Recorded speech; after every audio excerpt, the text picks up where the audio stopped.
Okay, welcome everyone. Another great day here in Australia. One thing I got to tell you that's amazing, we've had 23 fights between Sydney and here, and 21 have been finishes. That's a remarkable accomplishment. Attendance today was 7,984. The gate was 1,051,000 Aussie dollars. We've got 4 performance bonuses: Robbie Whittaker, Alex Chambers, Daniel Hooker, and James Vick. Yes. We had 6 transports, and now who's got the first question? Good start with Stipe, please. Obviously, congratulations on a fantastic win for you tonight. The crowd didn't like necessarily your game plan. What was that like for you, knowing obviously the smart thing to do was not to stand in front of them? Was it difficult to stay disciplined and stick to your game plan? Well, no, I mean, I was fine standing up with him, too. I feel like I was teeing off on him when I wanted to. You know, he's got a big hands. He's got a good left hook. You know, I wasn't phased at all. You know, but the minute I took him down, I realized it wasn't fairly hard to take him down, so why not? I mean, I was watching the clock, taking my time, wasn't trying to punch myself out, and I mean, I got some good punches on him, too, so I don't know why they were booing. But, hey, you know what? It's the game. You know, I can't make everyone happy, but that's why I got the W. That's all I care about. A lot of us, and I saw a lot of talk online, people thought that maybe his corner shouldn't have sent him out, maybe the fight should have been stopped earlier. Can you tell us what you saw and what you were thinking? I saw that I was winning, and I was going to keep going forward until they stopped the fight or I got the decision. I didn't care. I mean, of course I was looking for the finish. There's no question. You know, I felt like I could have got it, early in the rounds, but he's a tough guy. That's why the ref let it go probably longer than they did. But I was going to keep digging in, and finally they stopped it, which is fine. I mean, I was hitting some good shots. Thanks, Steve. And Tom, I know you're not always the most brash and outspoken executive on the UFC payroll, but can we get your opinion on that? I mean, is you being in charge of this event and watching it from cage side, were you starting to get a feeling that, hey, maybe this fight shouldn't go on any longer? Yeah, listen, I'm not a referee. You know that very well, John. But yeah, from my perspective, I think that they probably could have stopped it earlier. But in the end, I mean, listen, I'm not standing right on top of these 2 guys. Mark Hunt is as tough as they come. And Stipe obviously demonstrated his skills, and so it is what it is. You can't change it now, but we'll just move forward. And just one other one for you, Tom. Kind of an odd moment. Sam Alvey. There's been a lot of talk of branding and sponsorship and things like that. He came into the cage with, I guess, a tanned logo of some kind. Were you guys aware of that? Did you know what happened? Is this something that you're going to look out for in the future? Is this something fighters can do now that there's all this talk about how they can maintain sponsorships and that sort of thing? Well, fighters definitely can't do that. It's against our policy. You can put your sponsors on your shorts, you can put your sponsors on your banner, but you can't put your sponsors on your body. And it was completely offside. We've got a policy for that. We found out, we didn't see it until before the fight. We tried to do something to remove it. It was unremovable. But we've spoken to Sam. He understands the situation. Guaranteed it won't happen again. Thank you, Tom. And if I could just quickly for James, coming into the week, it seemed like a lot of the talk was about your opponent, not you, about him being a top prospect. I guess, did you get a sense of that as well, and was it something that you kind of carried a chip on your shoulder? For sure. I knew he was the hometown favorite. I was surprised when the Vegas odds came out that he was the favorite because I was already 3-0 in the UFC, but I knew, over here, I guess they would give him the nod for in the betting polls or whatever, but I don't believe in the underdog role. In my mind, I'm always the favorite to win. If I didn't think I was going to win, I wouldn't be fighting. Nice, and you asked for the money and got it. So what are the plans? I'm gonna spend my bonus smartly and probably save most of it, honestly. My question's for Rob. Congratulations on your win. Brad Tavares was ranked 14th in the rankings. For yourself, where do you think you stem now? And do you take another fight before the end of the year, before the Melbourne show, or are you looking to just wait for that event? Yeah, it was a tough fight. It was a good fight for me. I enjoyed it, and as for the next fight, I train all year round. That's my job. So I'm always ready to fight. But I'd like to look towards the later in the year card. As you know, probably my wife's pregnant and she's due next week. So I don't think she'll let me running off to training anytime soon too quickly. But yeah, I'm always ready. That's my job, and I like fighting. Cool. And my next question for Stipe. Congratulations on your win. Thank you. Another big heavyweight fight coming up is Travis Brown, Andre Arlovski. Do you think you deserve the shot at Kane or Verdum ahead of those two guys fighting next, or would you look to take the winner of those fight? I want a shot. I mean, I beat them fifth ranked guy. I think I did pretty well at it. I dominated him pretty well. But it's not my decision as UFC's, but I do want it. I would love to have it. And I'm ranked fourth, and I just beat ranked fifth ranked guy pretty good. So, see what happens. But right now, I'm just worried about hanging out with my family and doing all the good stuff. Cool, cheers. And just last one from me. Tom, was there any other injuries from the rest of the card, from anyone else heading to the hospital or anything like that to update me? Like I said earlier, there were 6 transports. We obviously take fighters' safety and fighter health very, very seriously, as you know we do. So I don't have any reports on any of those transports, but I can assure you they're in very good hands. Cheers, thanks. No problem. Just a question for Stipe. Stipe, congratulations on your win. During the fight, you were landing a lot of strikes on Mark. Just wanted to go into your thought process for a moment. During the fight, when you were landing all those punches, did you ever have a thought cross your mind, what do I have to do to put this guy away? And a lot of people were worried, will he punch himself out? Did you ever feel like you were getting close to that stage? No, I have great coaches. They have good game plan for me. And, I kept throwing punches. I was looking for opportunities, and I take a little break, catch him, put a little pressure on him, make him a little bit more tired, and then start working on him again. And I felt pretty good the whole time. Then the third round, I felt a little tired, but then, my lungs opened up a little bit more, and I felt great after that. I had a chat with some people in your camp, and they mentioned that although the Junior Dos Santos fight did a lot for you, you felt like you had a bit of a chip on your shoulder after that fight because you didn't get the win. Now you've got your win. You showed the world what you can do. It was an impressive victory. Has that chip kind of come off your shoulder a little bit? Yeah. It sucked losing in December to GDS. He's a tough guy, man. Tough as they come, but it really sucked. But definitely getting the win over Mark. And him telling me he's going to knock me out. I feel my fight. I don't really get mad too much, but that really, I don't know why. I just got under my skin a little bit. And it is what it is. I understand it's part of the game, and he's knocked people out. He's walked away, but I'm a different breed. So. Just my next question for Sean O'Connell. Sean, Anthony mentioned he thought the fight was stopped early. He wanted it to keep going. Just your thoughts. Did you think the fight was stopped early? Referees are supposed to err on the side of fighter safety, and he wasn't going to get out of that situation.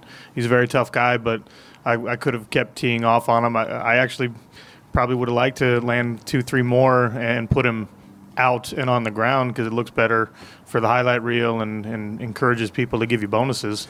But, yeah, he wasn't going to get out of that situation, so I think the referee stopped it at a good time. Thank you.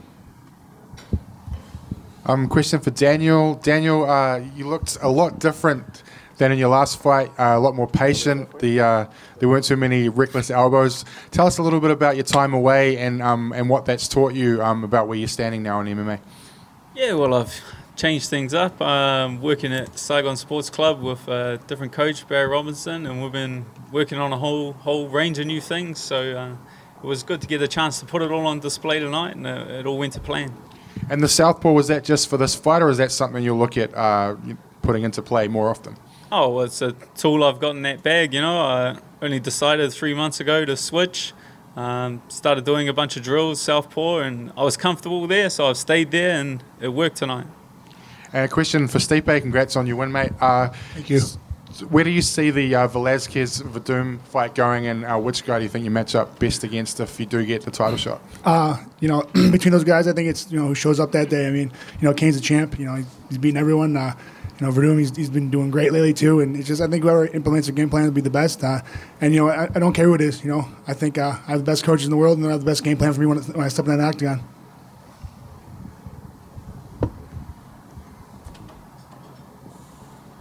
Follow up with Sean, please. Tell us how you're feeling, man. Obviously, you had a rough go to start your UFC career, but now back-to-back wins. What does it feel like? Obviously, it feels great. None of us step in to the octagon expecting to lose or hoping to lose. 2 in a row is awesome. I'm still a little hurt about the fact that I got robbed in Auckland in that decision. I'll say that until the end of my career. Should be 3 in a row.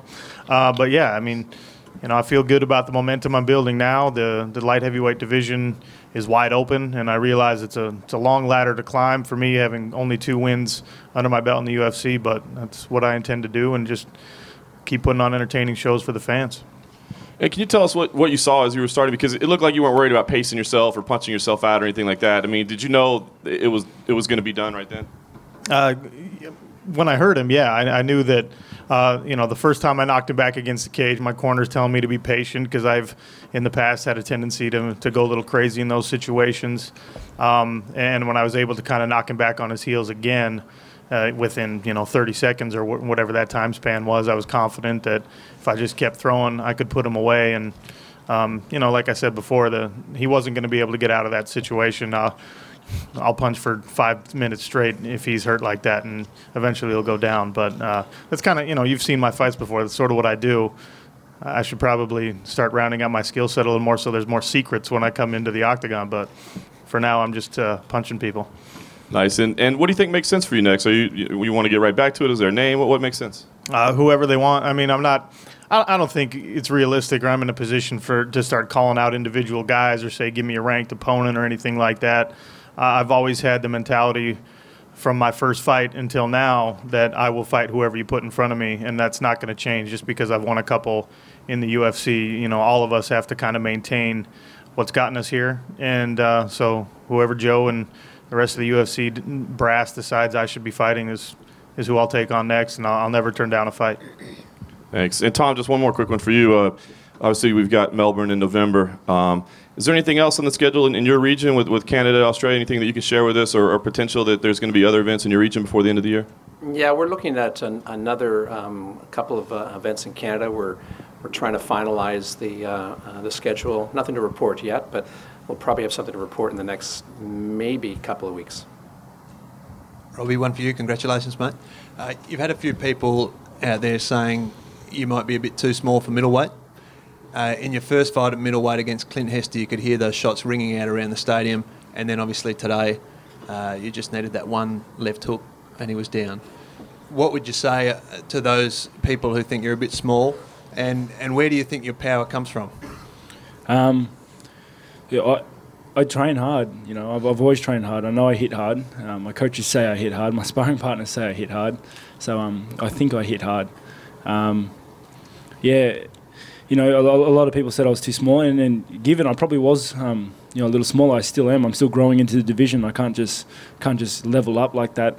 But as my career goes, as I progress through to the next fight and the fight after, I'm going to get bigger. And I always knew I had the power for middleweight. It was just a matter of displaying it. And one for Tom. Yeah. Mate, obviously, I'm from over in Perth, Western Australia. We've now had the first show in Adelaide. You're going to Melbourne. You've been to Brisbane, New South Wales. Has there been any movement on the West Australian ban situation, and do you plan to perhaps go to Perth at some point and try to speak to the politicians to get some movement? Well, there hasn't been any movement, and they're pretty entrenched, as you well know. The Premier is entrenched, and so there hasn't been any movement. But do I plan to go there? Absolutely. Probably on my next trip, I'm going to go to WA. I mean, clearly, I spoke to a couple of individuals who are actually from WA, who are attending here to understand better what we're doing, and it's a no-brainer. In the end, it's all about athlete health, all about athlete safety, and there's no way to allow these kind of world-class professional athletes to compete in a boxing ring. You know what it's designed for. Boxing ring is designed for boxing, and an octagon is designed for mixed martial arts. So I remain resolute in my thinking that it's a matter of when, not if. We'll be persistent, we'll be disciplined, and we'll sell it on facts, and that's the way you have to go about it. And Tom, did you say there were a few people here today from WA? Yeah. Can you shed any light on who they were and why they were here? Well, I think they probably wanted to see a great show, and they did. Do you mean the fans, or actually politicians or combat sports figures from WA? The latter. Okay. Hey, Tom. There was talk if Mark Hunt got over Stipe today that could set up a possible title match for the Melbourne card. Obviously, things didn't go to plan for Mark. Stipe versus the winner of Verdum and Cain Velasquez, possibly for Melbourne. You know what? I always get asked these questions, and the good thing is that we've got the best matchmakers in the world. Between Joe Silva, Sean Shelby, and of course Dana. that's their call. I think that we'll find out probably in the next 2-3 months what that card's going to be like, and I think it's going to be a fabulous card. It's a pay-per-view, UFC 193, November the 15th. It's going to be a great show, and we'll find out soon enough.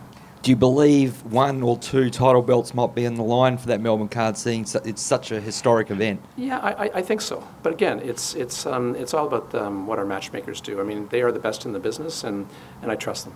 Well, we've got Jessica I in the audience. Maybe it's Jessica I versus Ronda in Melbourne. What do you reckon, Jess? Let's take care of Misha Tate first, and then we'll go after that title. Hey, Dan, you've come up with a beautiful statement after your win in New Zealand, the hangman for Japan. Have you got a new one now that you've won in Adelaide? Oh, well, I have to think of a whole new one. I'll find an event, I'll pick it, and I'll get back to you.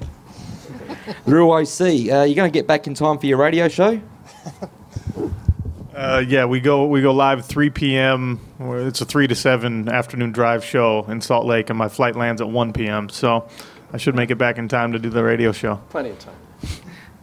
Robert, well done on your win. After your win, obviously you had a killer T-shirt with the Mortal Kombat sponsor, and a lot of people tweeting out a lot of the Mortal Kombat quotes.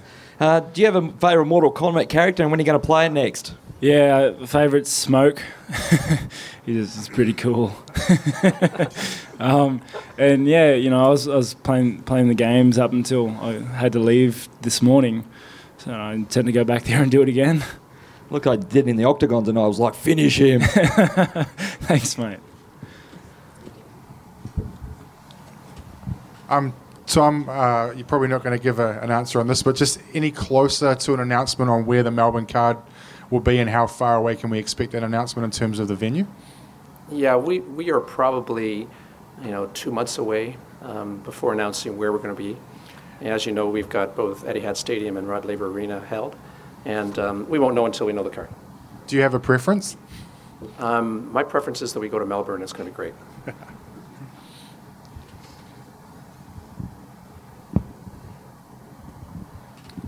Stipe, just a question for you. Well done, mate. Thank you.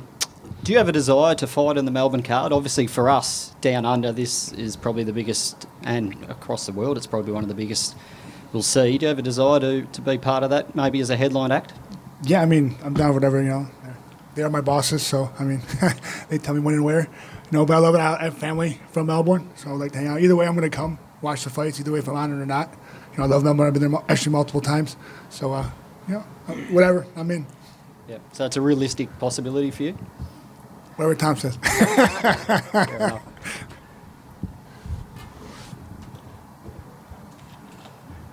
More questions? Okay, that's it. Thanks very much, everyone. Take care.